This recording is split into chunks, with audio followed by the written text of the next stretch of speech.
This June, me and my team headed back to New Hampshire to visit PorcFest, an annual festival for libertarians, free staters, and pretty much anyone who wants to live their life free on their own terms. It's an amazing event filled with all sorts of interesting people. This is one of the conversations I had there. Welcome to Kibbe on Liberty.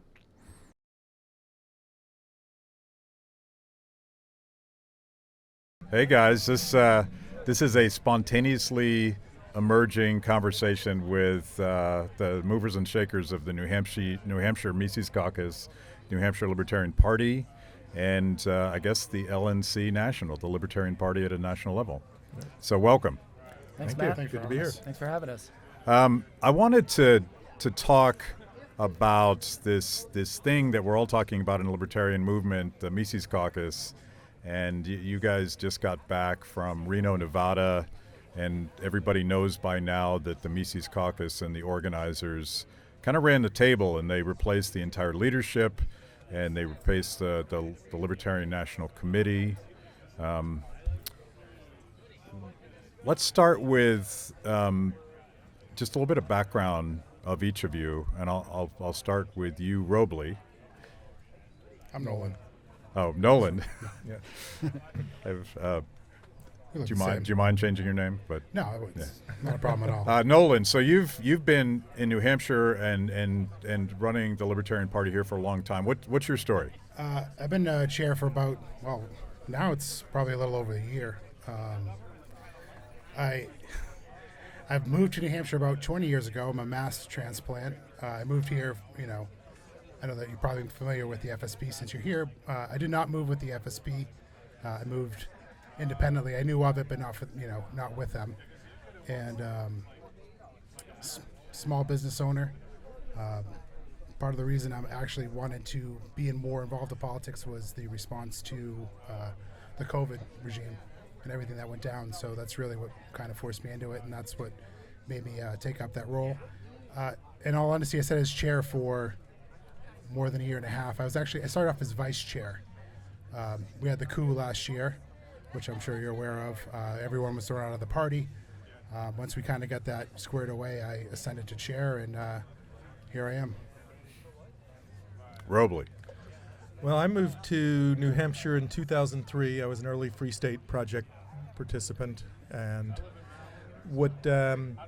what happened in the past couple of years, both with COVID, it's a similar story to Nolan's, both with COVID and the coup, made me realize that it was time to get more heavily involved in the Libertarian Party, just to right the wrongs that were done in the LP and to work on making sure the COVID responses don't happen again, at least as much as we can do in New Hampshire. So Yeah. That's what really woke me up to. This story sounds quite familiar. Yes. Ben. Yeah, so I was actually born in New Hampshire, but my parents moved to Maine when I was an infant. But I moved back about 6 years ago, and not with the Free State Project specifically, but when the Mises Caucus first started getting organized in late 2019, I guess, they asked me if I would be the organizer for the state of New Hampshire, so I agreed to do that. And in 2020, I went to the the New Hampshire State Convention, which was a presidential election year, so we had the candidates and debates and so forth. And I didn't know anyone ahead of time. I found four people who were sympathetic with the Mises Caucus. The following year, we had started to get more organized and had a couple of meetups, and I think we had about 35 people who were Mises Caucus, which was more than the total number of delegates at the 2020 convention, even in a presidential year. But we didn't have a supermajority, we had a majority. And then this past year, we had probably 55 out of 58 of the delegates, and it was the largest state convention since, at least in the last 20 years. So that's kind of how it's grown. So why do you guys think that the Mises Caucus is bringing people out? Well, I think people really respond to the message. We're very strong on anti-war. We're very strong on localism and decentralization from Washington. We're very strong on the non-intervention, the drug war, the Fed, basically all the things that Ron Paul stood Right. for. So I think that message resonates with people. But honestly, personally, I think the main reason for our success is, at least here in New Hampshire, we have such a strong community. And when we have a meetup, we'll have 40 or 45 people show up from all over the state. And Right. it's just like you're with your family. Like, we have the best time. And everyone's happy to be together. And I honestly, I think that sense of community is really what gave us the energy to, be able to accomplish what we've done. So. Yeah, I love hearing the C word, because libertarians are infamously individualistic, Right. and once in a while we fight with each other, but there's a real sense of power that comes from actually getting together and agreeing on a couple things that really matter, and maybe agreeing to disagree on all the other stuff, because social movements start with community.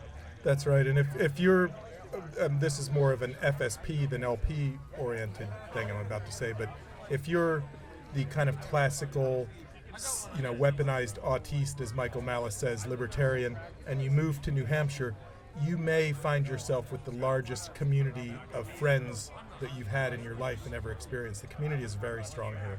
I mean, just as you look around, Porkfest, this is kind of a microcosm of what we live with every day. And I say microcosm in spite of the fact that this is huge. Yeah. But the interactions you'll have as a libertarian in New Hampshire on a daily basis are different than what you'll see anywhere else in the U.S.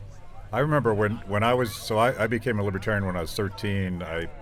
I read the liner notes on a Rush album that were dedicated to the genius of Ayn Rand. I'm sure other people have a similar story, but it took me many years to discover that there was anybody else in the world that agreed with me. And I ended up at a Foundation for Economic Education conference, and it was like magical. I'm like, wow, there's 20 of us. Yeah. We can change the world.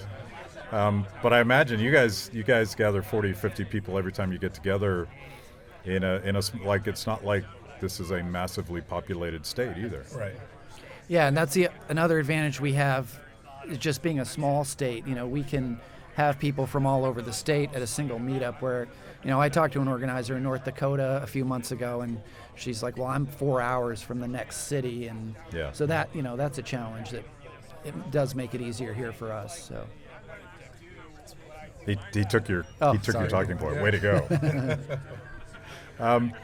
So there's a significant overlay between Mises Caucus and I would call them Ron Paul kids, young people that were turned on in 2008, 2012. Maybe they're not all kids, but were you turned on by Ron Paul, or do you precede that? Ron Paul. Ron Paul. Actually, I came from the left, so I voted for somebody in 2008, but Ron Paul, it made sense to me. I was looking, it just spoke to me, and it sent me down that rabbit hole. Was it the anti-war message?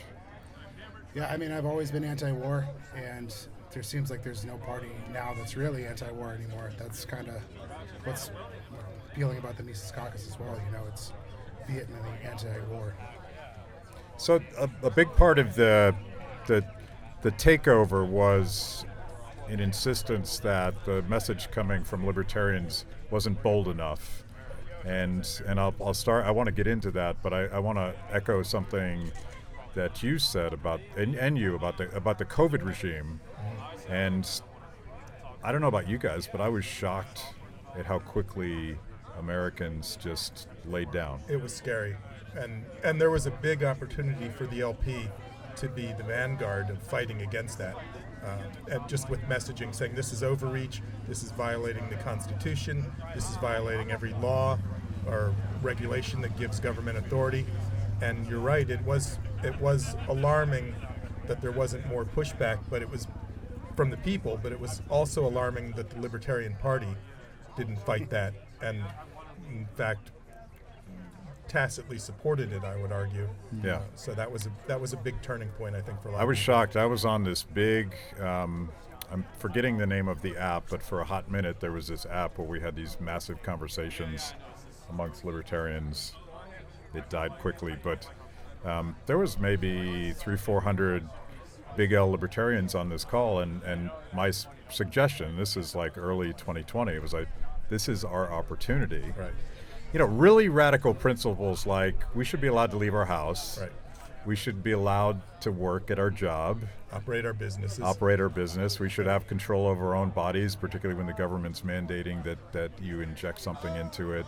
Right. And we should be allowed to speak our minds. Like, I realize these are super fringy, radical ideas. They were at the time, apparently. Yes. Everybody was scared to death, and I get that. But I did think that libertarians would sort of instinctually, immediately band together and fight that.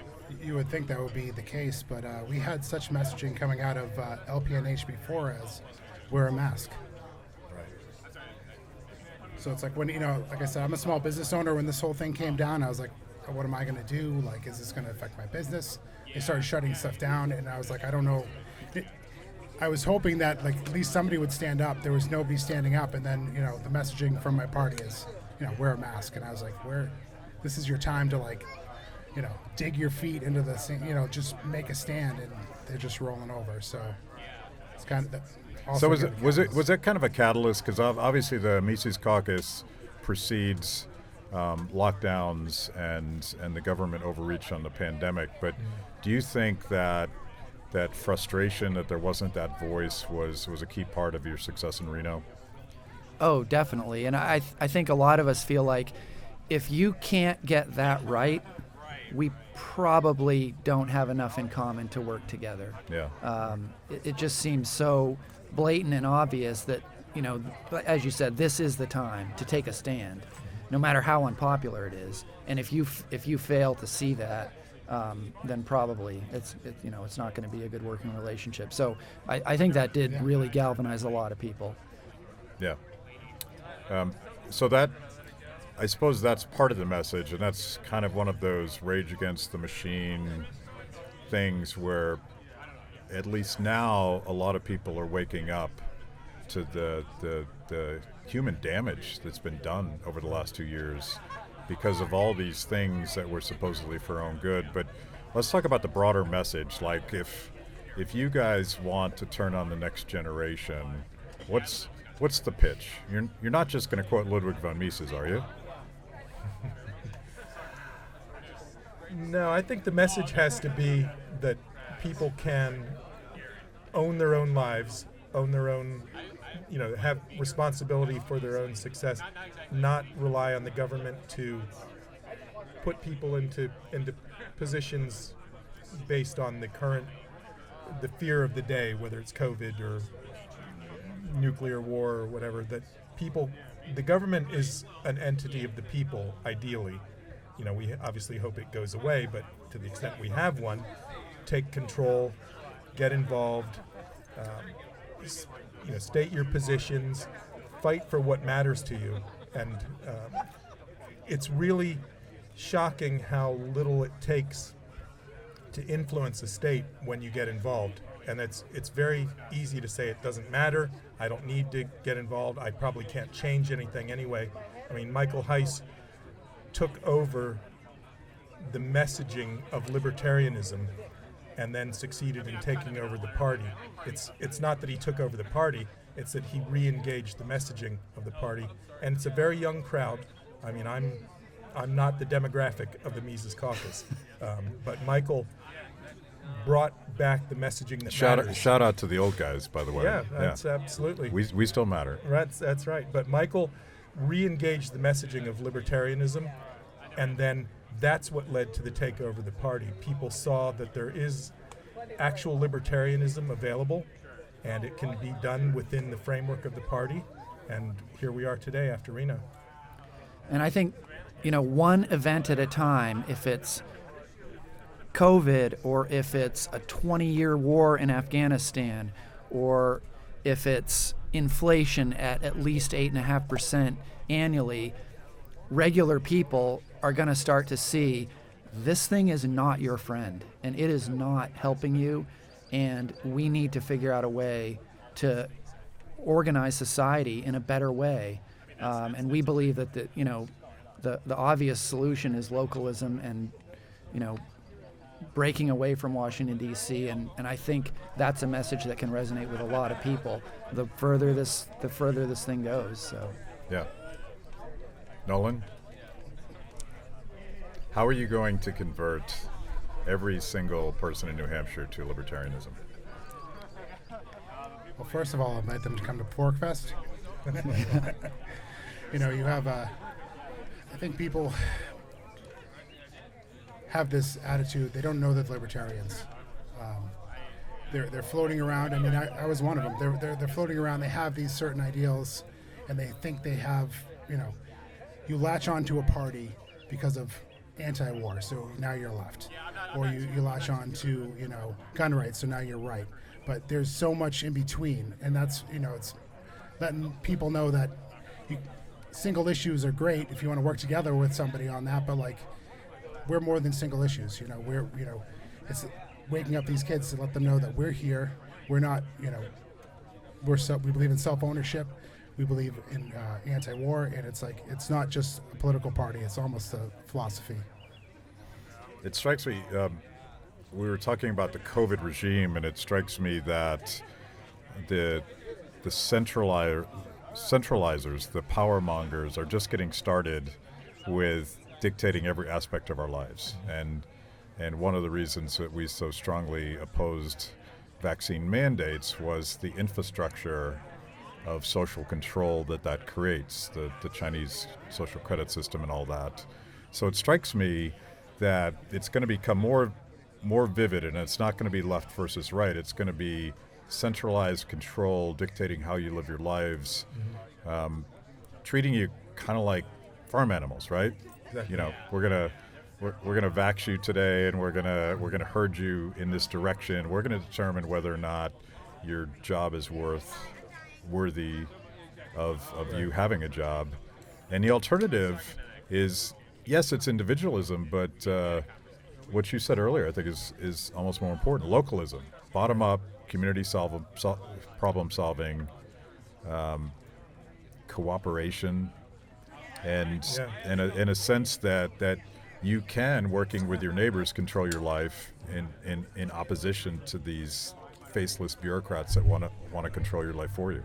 And it's a better life. It's not just a practical matter, but re-engaging with your community. We've talked about that a lot, and finding people that agree with you or not, but you can work together and live a good life. It's more than just fighting the government goes away and okay, now what do we do? It's building up a community of people that can work together and bring back values of helping each other and cooperating, doing voluntary activities, all the core libertarian principles. I think being a libertarian sounds like an exotic, weird thing, but if you talk to people about how they would like to live their lives, the principles aren't really radical. Yeah, it's a very ordinary way to live. I like to hear that because there's this frustration that I have with libertarians. We're very good at trashing the Fed and yelling about the federal government. We struggle sometimes to talk about this beautiful thing that liberty is. Right. And it's not, am I being detained? It's something very am rich. I prospering with my fellow humans? Yeah. Well, let's talk about what happened in Reno. Was everybody in Reno? Yes. Okay. Yes. Yep. And we'll go to the new elected official because we're going to start complaining about you, I assume, at some point. No, you should complain to me, and then if I don't engage in good faith, then you can complain about me. Yeah. So give us a download of the Libertarian Convention. What happened and what's going to happen? Well, without imputing motives to people who were not Mises supporters, I think the convention was an exercise in diplomacy on a lot of sides. Maybe diplomacy is the wrong word, of politicking on a lot of sides. I think there was definitely a concerted effort to maintain the status quo. So there were a lot of things that happened in convention that although were maybe obstructionist in behavior, they were within the framework of how we operate a convention. Dilatory. Dilatory was the word of the day. But there was resistance to what was an obvious tide of takeover. Yeah. So we went through a lot of that. There were a lot of vote counts, for instance, that took, that were not efficient, we'll say, or timely. But the overall mood of the convention was very positive and very excited. I think the majority of the people there looked at this as a turning point where we can make the Libertarian Party libertarian again, a phrase we heard a lot. And I think there was the opportunity for the old guard, if we want to call them that, to present their case, to make their arguments, to try to win votes. And in the end, they didn't have a persuasive argument, and Mises, took the day. Was it was the turnout substantially higher because of Mises' recruitment? I would say so. I don't know actual numbers to quote that. I don't know if you do. I don't know the numbers off the top of my head. No. It was said that it was higher than most conventions. Yeah, and there was definitely more excitement because of Mises and among Mises supporters we turned up. There's an old saying, the party belongs to those who turn up. I can't remember who said it, but Mises Caucus were the ones who turned up. Yeah. It struck me that, and by the way, I stayed out of it. I let you all figure it out, and I've decided a long time ago that I'm not going to fight with my friends, and these sort of party fights are for younger people than myself. But it struck me that if people are angry at people participating in a political party for turning out more people to participate in a political party, they're probably missing the point yes. of being a political organization. Because that, whatever you guys have accomplished now, the challenge is like, how do we make it tenfold? Right. Whatever happened in Reno, how do we make it 100-fold? How do we turn on people that have no idea who Ludwig von Mises is, who probably have never heard of the non-aggression principle or any of that stuff that we love to talk about after a few beers. The real question is, can we tolerate a massive community of people that is not going to agree on everything, but just on a couple of really important things? And I think that's a challenge with fine-tuning the messaging and the platform, and there's been some activity. There was activity at convention for that, to make a strong libertarian platform that does incorporate the things that are seen as important to libertarians. Yeah. To go with what you were saying, we can't expect to grow the party in the general public if we can't grow attendance at convention amongst our natural constituency of libertarians.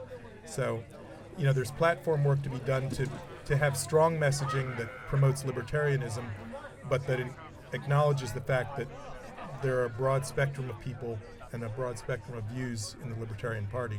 I think we've been successful in the 3 weeks or whatever doing that. Let me ask all of you to answer this question. Is it possible to attract both disaffected Republicans and conservatives and disaffected Democrats, former, this is an extreme example, but you may have noticed that there's a lot of former leftists that are horrified at the authoritarianism coming out of the new progressivism. Can we reach all the way across that spectrum, or do we have to focus on one or the other? And I'll start with. I think we can. I think it's ripe for the picking, actually. I was fighting against my school board during this whole COVID thing about masks, and my wife and I were probably the only libertarians in that whole group. Most of them were probably constitutional conservatives for the most part, some just regular run-of-the-mill Republicans, but they're starting to see things differently.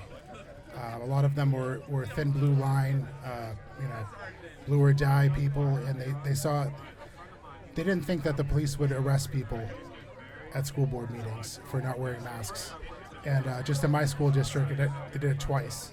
So they're starting to see that, this image that they have of these people that they hold in high regard is that it's an image, and they serve the state.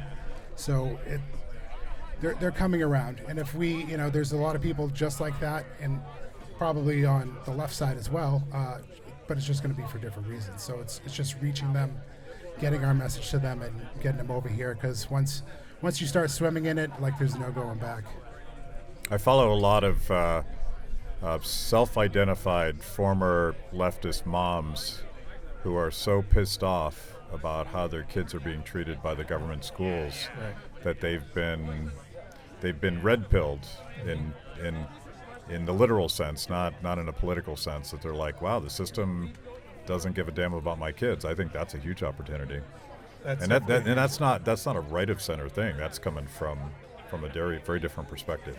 That's getting to primal concerns of parents taking care of their kids, and when parents feel that the state schools are harming their children, it doesn't matter which party they identify with. Yeah. That's hitting close to home.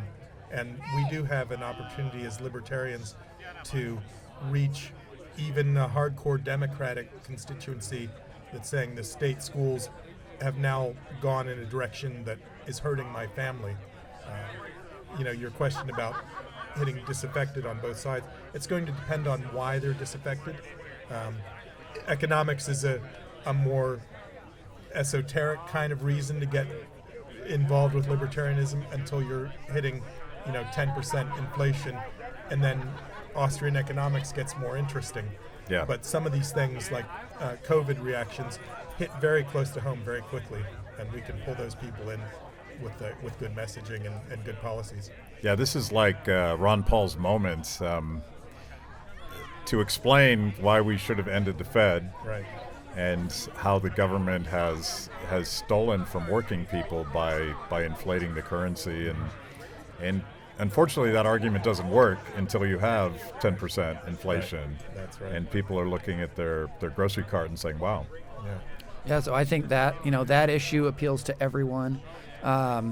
Nolan's originally came from the left. I originally came from the right. I was a George W. Bush Republican until 2008 with Ron Paul. But so I think, in our experience, I'd say it's almost an equal number from left and right. And, on the schools specifically, our friend Carlin Borisenko, who's here in New Hampshire, she's here at PorcFest, she found out about the Mises Caucus and got involved. And she's originally coming from the left. She was a lifelong Democrat, and her issue is the schools. I mean, she has the public schools, the CRT, all the mandates and parental control and all of that. That's her thing, and she's coming from the left. So I think there are lots of opportunities on both sides to pull disaffected people. I actually don't understand why the teachers' unions so aggressively jumped the shark on this, because they inadvertently demonstrated to parents that weren't paying attention just how little they cared about their kids, and then they're home, and then they get to see the crazy curriculum that's being, and it's not just curriculum, it's the whole process of just this regimented 45 minutes, this and this, and this is not how you teach children. But they've been doing this for generations, and even conservatives haven't cared. I mean, the private school movement, the homeschool movement, has been a fringe movement for for longer than my lifetime, and so now I think that the reason was they just didn't believe that anyone could challenge them. They thought they had total control. Yeah, they thought that no one, there was no risk to their power. Yeah. And then people start showing up to the school board meetings, and they're not interested in this stuff. You mean domestic terrorists? Yes, exactly. Those. I was worried I was going to be on a no-fly list when I went to Reno. There was like a little bit of fear, because I did interfere with those school boards, and there was some altercations there. So yeah, peaceful, of course. But. So this is part of my theory, and I could go. I just figured out what white-pilled and black-pilled mean, and my wife would accuse me of being really dark and despondent over the last 2 years. Like, it's over, we're screwed. we're never going to get our liberty back, but I also tend to be a short-term pessimist and a long-term optimist. And I remember all the way back to 2008 when all of the Beltway conservatives and libertarians, with the exception of a few, were in the tank on the Wall Street bailout. And I thought it was over, like this is it, we're never going to bounce back. But then there was a revolution that was the Ron Paul revolution, the Tea Party revolution. Those things sort of mashed up and merged to a certain extent. And I think we're at that point today where people are going to be like, something's wrong. Right. And they see it in their schools, they see it in our foreign policy, they see it in the cost of everything they consume, not just gas. So this is our moment, isn't it? It's definitely our moment, and like the things you said, when inflation goes up so high that people are going to have to worry about whether they can afford the gas to drive to their jobs. And that happens when 2 years ago gas was at historic low prices. It's going to make people think that, okay, there's something going on here that I don't understand, but this doesn't feel natural. All the oil in the ground didn't suddenly go away. The refineries didn't suddenly cease to exist. This has to be an effect of some government policy. I think if we can push that message, Ron Paul's message that government is going to interfere with, the economy, make things worse, this is something we can point at that says, okay, Ron said this. Hey, look what happened in the course of 2 years, where suddenly you're running your thermostat at 60 degrees in the winter because you can't afford to buy heating oil anymore. Yeah. So it's a good example. It's like an A/B test. We didn't have this before. Now we have it. Government actions brought this. So here we are.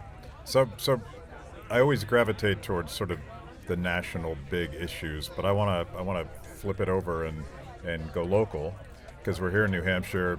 I love this experiment. I've been to the Free State Project's Pork Fest maybe 6 times now, and it gets bigger every time, and it gets more vibrant and diverse. I think it was our good friend, is it Jeffrey Kaufman? Jeremy. Kaufman. Why am I saying Jeffrey? Close by. Okay, we'll clean that up in U.S. post. Senator Jeremy. My Yes, senior mod. future Senator Kaufman. Yeah, future Senator Jeremy Kaufman. But he pointed out in a tweet that you have acid-taking nudists and church groups coexisting in the same community, which is not an exaggeration, I suspect. It's absolutely not an exaggeration. I'm happy that we're not 2 rows over, because when we had Dave Smith on the show last year, we had a very naked dude walking past the thing behind us, and Well, don't jinx us. yeah, well, who knows what'll happen. But I sort of love that dynamic that everybody gets along, and this is the Free State Project vision of things. But you're head of the LP here in New Hampshire. What are your priorities? Like how are you guys going to make New Hampshire a better place to live? Well, one, we LP did not have a good relationship with the FSP prior to this.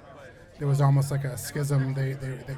And I really was hoping to kind of heal that issue and merge the two, because we have people that are uprooting their lives, leaving family, leaving everything behind to move here for freedom. And those are the people that I want at LPNH. Those are the people that are willing to fight for it. Those are the people that believe in it. Those are the people that are going to show up. Those are the people that are going to put in time. And that's really what I'm hoping for, is tapping them into LPNH and getting them active. Obviously I want everybody. I want locals here. People that lived in New Hampshire, people of the Free State, here. But this is basically a natural resource that I really want to be involved with. So and one of the first things I did when I was organizing the Mises Caucus here was I met with Jeremy Kaufman. He's on the board of the Free State Project. Dennis Pratt was one of the very first people I met at the first convention I went to. So immediately started networking with these Free State Project people and saying, look, we would like to be allies. I mean, we have everything in common. There's no reason on earth why these organizations shouldn't be able to work together, and that our combined powers and combined efforts have to be better than our individual efforts. So yeah, we had people in the FSP who were totally disinterested. When I say in the FSP participants is kind of the term of art we use, because FSP is a framework for moving here to engage, to live in a more liberty-oriented way. But we had FSP participants who were totally disinterested in the LP. Right. Because the LP messaging, the LP approach wasn't obviously pro-liberty. We have very strong activists in New Hampshire, activists for liberty, who had no interest in being part of the LP. And I think it's too early to have numbers on LP membership increases in New Hampshire as a result of what happened in Reno. But I've talked personally to several people who now I can join. This is a party I can join. And I think if we can keep pushing that message, we can pull in a lot of free staters into the LP and just strengthen what we already have. So one of the crown jewels of the Free State Project, and all the organizations, I'll use that one, but I realize it's a network of organizations, is the presence of liberty legislatures within the Republican Party at the state level. What do you do about that? Your job is to get libertarians elected, but there are libertarians who identify as Republicans being libertarian in the State House. I mean, yes, I would say my job is to get liberty or freedom. And I mean, if it's happening one way or another, I mean, if we're moving the needle in the right direction, that's what I'd like to see. We talk about coalitions, not directly a coalition, but if it's going to help, why would I want to not help? If me doing something's going to have a negative effect, even if it's for the right reasons, is that really beneficial? I would say no. Yeah, and we're very self-conscious about not interfering, not opposing the good liberty Republicans, of whom there are a great many in the state legislature in New Hampshire. So, what about nonpartisan races? We talk about localism. Do you guys think that some of the best opportunities in state are school boards and county councils, that kind of thing? Yeah, and the Mises Caucus specifically, I think last year they gave away about $30,000 to specific candidates around the country, and they will only financially support candidates at the county level and lower. So sheriff, mayor, school board, budget committee, things like that. So that from the Mises Caucus standpoint, that is absolutely, a major part of our strategy. Is that a new project, or do you already have success stories at the local level?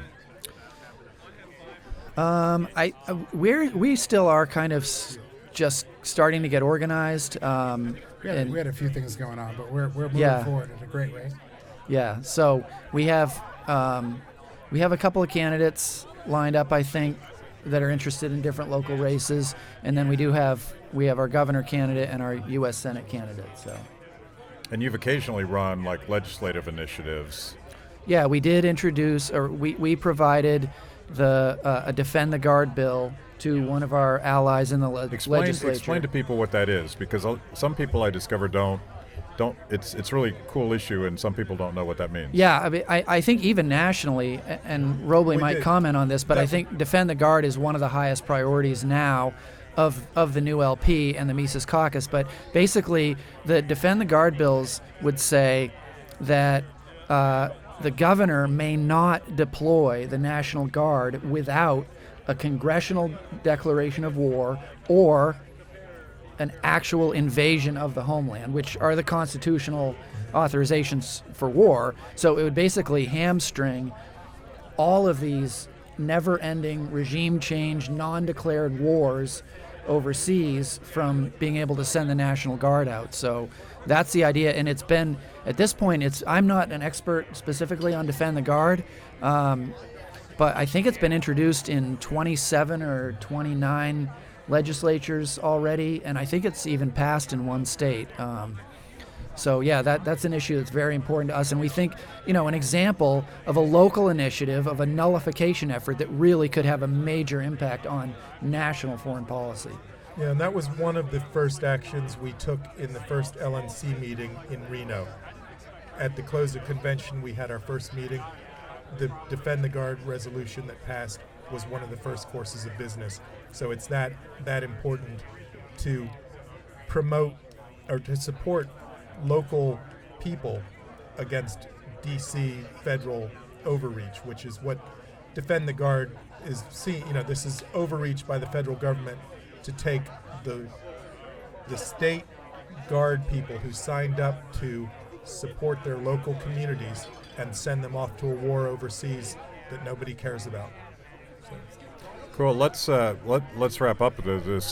The main criticism that I've heard at the Mises Caucus that it's a takeover, it's a hostile takeover, and that you guys are an exclusive club, and then that you're going to drive other types of libertarians out of the party. Is that true? It doesn't have to be a hostile takeover. I mean, we believe that we would like to bring the Ron Paul revolution to the Libertarian Party, and we believe that Ron Paul's vision of liberty should be something that should appeal to anyone who actually believes in liberty. And we can work with people from the left, we can work with people from the right, but we want it to be a party that is truly committed to those principles. And if people are willing to work with us, we are working with a lot of people who have been involved with the LP previously and don't have a problem with what we're doing. So I mean, we started out, our chair was not Mises Caucus, and we endorsed her. We wanted to work with everybody. We did not, at least in New Hampshire, we didn't start anything. This was a complete shock to us. We did not put this in motion. If you want to say if there was like a hostile feeling, I would say that would be from the opposite side, from my experience. Well, you actually come from the left, so I feel like you're an example of, because sort of the vibe of the criticisms is that it's a takeover from the right, but I never thought of the Ron Paul coalition as a right thing. It's a liberty thing. Right. It's a liberty thing. Yes, it's not a hostile takeover. It's simply hey, you guys were driving in the wrong direction. We're getting back on track now, and we want you to come with us. But we have to get it going in the right direction. Work for liberty, work to support the principles of liberty, and try to move messaging in politics at large, and just get liberty back on the national agenda, especially after the past few years. I just remembered another question I want to ask, and we were talking about this before we started, and I think it's an interesting debate and a reasonable one for various types of libertarians. Justin Amash was recently arguing that the only purpose of the Libertarian Party is to elect candidates, otherwise it shouldn't be a party. I have argued, and I've stolen this from Ron Paul's candidacy, that politics, presidential politics in particular, but politics generally, is a cultural soapbox through which you could turn young people on to ideas and values when they're actually paying attention. And I think the view of the Mises Caucus, the way that Angela has spoken of it, is that you want bold messaging, you want to turn people on, you want to build a community. Where are you guys on this debate between electing people and building a community based on liberty? Well, first off, I think most everyone in the Mises Caucus thinks very highly of Justin Amash. I think that is a tactical disagreement, and we believe that getting 8% of the vote or getting 3% of the vote is not really the focus of what our efforts should be, but that we really do need to change the culture. And so what we need is someone who can get people excited, who can make people think about things in a way that they maybe haven't thought about them before, like Ron Paul did, and can ignite a broader movement that could start to influence the conversation nationally. And that's how we would start moving toward a freer society, not just by focusing on maximizing the number of votes in this election this year. That we just don't think is a sound strategy. They've been trying to do that for years. And where has it gotten us? I mean, we have to build the culture first, and hopefully, that's everything else will follow. Yeah, we have to get people excited about liberty and make that the key thing rather than getting votes. Like Nolan said before, if there's a candidate at a local level who might say, I'm a Republican, but they have liberty ideals, that's a person that we all benefit. When that person's in office, we all benefit, even though they don't have the right letter after their name. So I think getting liberty into the discussion, making people understand that what we're living with is not liberty and there's a better way. That's the big message. We're using the Libertarian Party as the main vehicle, the main organizational structure to do that. But liberty is the message, not the party. And the original founders of the party, people like David Nolan and Murray Rothbard, said specifically that while it is a political party, and so obviously, we're going to run candidates and things like that, that the main goal is not to just instantly start winning elections, but to be a vehicle for introducing people to the ideas. So, all right, cool. Well, thank you guys. Thank you very awesome. much, Matt. Thank you. Cheers. Cheers. Thank you very much. That was great. Thanks, guys. Thanks for watching. If you enjoyed that show, make sure that you like and subscribe. Click the little bell so that you get notifications. And if you consume this via podcast, go wherever you want to go. We're everywhere. Kibbe on Liberty. The revolution starts now.